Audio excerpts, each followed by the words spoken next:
আমাদের চ্যানেল নিয়মিত আমি ভিডিও দিয়ে থাকছিলাম। বর্তমানে আমার কলিগ, আমার সহযোগী চ্যানেলে নিয়মিত সোহানুর রহমান ভাই এখন থেকে ভিডিও আপলোড করবে, আপনারা নিয়মিত দেখবেন।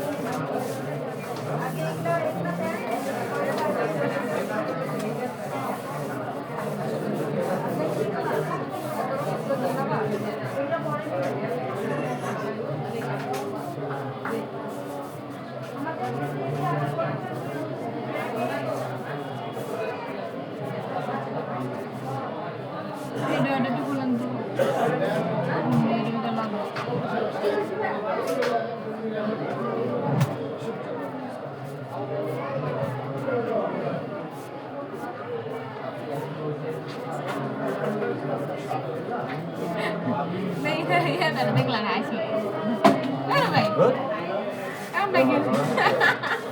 আমি দেবো তাই না, আমি আমার লাগবো তাই আমি চাচ্ছিলাম। হ্যাঁ এই টিকটকের মধ্যে এরকম লেখা পাইছি যে মেরিল বাইট করলে মানুষ পাশে মানুষ কয় কি